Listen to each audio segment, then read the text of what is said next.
السلام عليكم ورحمة الله تعالى وبركاته. السلام عليكم البنات متتبعاتي الغاليات، نرحب بكم ونرحب بالمشاهدين مشاهدات جداد، نقول لكم مرحبا بكم في قناتي وقناتكم قناة نضا ديزات. ترحب بكم كاع. كما راكم تشوفوا اليوم جبت لكم ملفوف الكرنب، وصفة سهلة ماهلة واقتصادية، والأهم بنينة بزاف. نروحوا ديريكتومون المقادير وطريقة التحضير. الوغ البنات كما راكم تشوفوا هنا جبت الكرنب تاعي، يعني حليت كاع الورق تاعه ودرته في القدره ودرت له شويه ماء وشويه ملح وخليته يغلي. الوغ تقدي تاني تفوريه، ديريه في الكسكاس وتبلعي عليه وتفوريه ويطيب يعني 10 دقائق 15 دقيقه 10 مينوت 15 مينوت يكون واجد يا البنات، غير باش يطرى، باش كي نديروا الملفوف ما يضرب كي راه عاصي هكا يتكسر، يعني يطرطق لك كل ما ديري الحبه تتكسر. حنايا نغلوه ولا نفوروه ونخلو الورقه تخفاف، يعني تخفاف تولي طريه. بالنسبه للحشويه البنات حاجه سهله ماهله واقتصاديه كما قلت لكم وسريعه، يعني هذا البلا ولا هذا الطبق توجديه في ربع ساعه 20 مينوت يكون واجد، يعني حشا خفيف ظريف.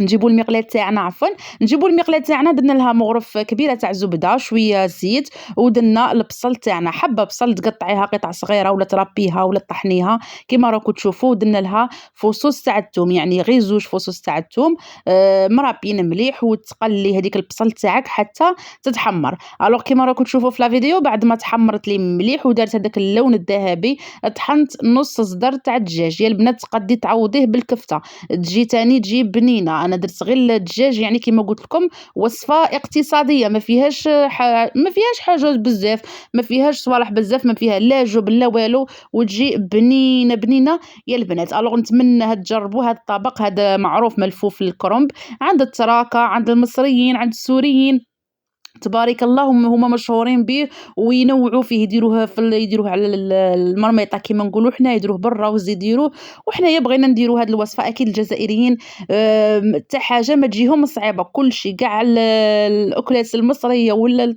التركيه ولا اي حاجه نجربوها وتخرج لنا كما هما، يعني صراحه راه واحد الريحه واحد البنه يا البنات. نتمنى كاع تجربوه، جبتها لكم بطريقه يعني سهله جدا. الوغ بالنسبه للتوابل اللي درناهم الحشو تاعنا، درنا شويه ملح، فلفل اسود، وسكينجبير.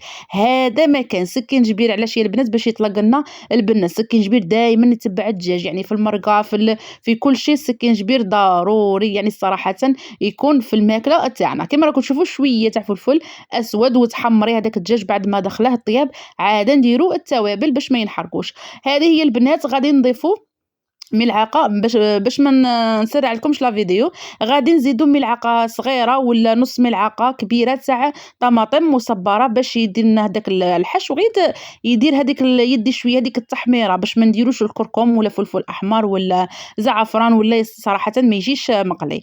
الوغ نخلو هذاك الحشو على جهه، بعد ما طاب نوخروا على جهه ونوجدوا صوص طوماط. كما راكم تشوفوا صلصه الطماطم هنايا 3 حبات ل 4 حبات متوسطين تاع الطماطم، طحناهم ودرنا لهم شويه ثوم، شويه فلفل اسود، شويه ملح والمعنوس يا البنات باش يطلق لنا بنه رائعه. كما راكم تشوفوا هذه هي الكميه تاع الحشو اللي تحصلت عليها. الا كانوا افراد الاسره يعني تبارك الله بزاف، تقدي ديري شويه الروز تفيضيه، ديري شويه ملح تفيضيه وتخلطيه مع الحشو تاعك باش تضاعفي شويه الكميه الا ما كاش عندك الكفته ولا الدجاج بزاف. الوغ البنات كما راكم تشوفوا هنايا جبت هذيك الورقه تاعي بعد ما فيضتها وصفيتها، طبعا درنا لها شويه ملح وصفيناها. هنايا كما راكم تشوفوا قسمنا الحبه على 2، كي تقسمي الحبه على 2 هذاك الخط يعني الغليظ ولا هذيك الطرف الغليظ اللي يجي في الوسط تقلعيه. دوك نشارك معكم الطريقه، وتلفي كما راكم تشوفوا الملفوف على سمو الملفوف، تلفي هكا كيما السيجار ولا كيما البوراك كيما نديروه ونوضعوه في البلاط تاعنا بعد ما دهناه بالزبده. الوغ البنات هذه الوصفه يعني جبتها لكم بطريقه سهله سهله سهله جدا. صراحة هذا الأسبوع درتها مرتين، درناها مرتين هذا الأسبوع تالمو تعجبنا بزاف. بما أنه موسم الكرنب يا البنات نوعوا شوية في الوصفات، نبدلوا شوية كل خطرة حاجة جديدة، يعني الكرنب يجي مرقة، يجي سلاطة، يجي حنا بغينا نديروه ملفوف اليوم، ملفوف الكرنب في الكوشة يجي بنين بزاف. الوغ كيما قلت لكم يا البنات تبغوا تضيفوا ثاني الجبن، ضيفوا شوية فرماج من الداخل، ضيفوا. أنا ما كاش عندي، ما كاش متوفر، ما درناش الفرماج. كيما راكم تشوفوا ها هي قسمت حبه قدامكم الورقه تاع الكرنب، تقلعي لها هذاك الوسطاني اللي يجي شويه غليظ يغبن كي تلفيها يغبن صراحه ما نديروش، نقسموا الورقه على زوج ونقلعوا هذاك الوسطاني الحبه تاع الكرنب صراحه هنا راها كبيره. الا كان عندك صغيره ثاني تقدري ديريها، حنا بغينا نديروا الملفوف تاعنا كبير. هذه هي اللي تجي في الوسط عفوا، نقلعوها باش ما تغبناش. الوغ البنات هنايا كيما راكم تشوفوا غادي نكمل كاع الكميه اللي درتها، يعني صراحه هنايا ما كملتش كاع الراس تاع الكرنب، ولكن جاتني كميه تبارك الله كيما راكم تشوفوا في لا فيديو. نتمنى يعجبكم لا فيديو تاع اليوم وتخلوا لي كومونتير شباب. يعني انا الصراحه جبتها لكم بطريقه جد جد سهله كيما قلت لكم، ما فيش مقادير بزاف، لا فرماج لا ما كانش حاجه زياده، غير الكرنب والدجاج والطماطم، هذا ما كان. ونفرحوا وليداتنا ونفرحوا وليداتكم بنياتكم، وليداتنا طبعا، نفرحوا وليداتكم بنياتكم وصحاب الدار بطبق جديد، حاجه سهله ماهله وبنينه بزاف. كما راكم تشوفوا هنا ملأنا كاع الفراغات باش ما ينحلوش. كل ما تلفي حبه عند وين تكمل حطيها من الاسفل، يعني كي الحبه تاع الكرنب وين تكون محلوله حطيها من الاسفل باش ما ينحلكش، ما ديريهاش من الفوق. بعد ما طابت الصلصه هذيك اللي وجدناها، صلصه طماطم، حاجه خفيفه سهله ماهله شويه مع النوس باش تطلق لنا البنه، نديروها من الاعلى كما راكم تشوفوا هكا. غادي الفرن تاني راه يسخن في نفس الوقت، يعني 5 دقائق ولا 10 دقائق من قبل يسخن، وندخلوا البلاط تاعنا من الاسفل من الاعلى، يعني 10 دقائق ربع ساعه ويكون واجد، لانه كل شيء راه طايب. غادي غير ينشف يشرب هذيك لاصوص، تدخل شويه في الكرنب تاني يشد روحه شويه، ونقدموه لاصحاب الدار بالصحه والهنا والعافيه ان شاء الله. نتمنى تعجبكم الوصفه تاع اليوم.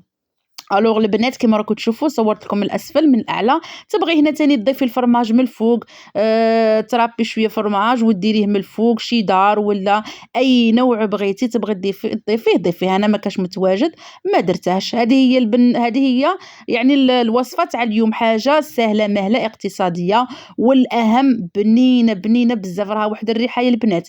نتمنىكم جيتوا حدايا نقسم معكم.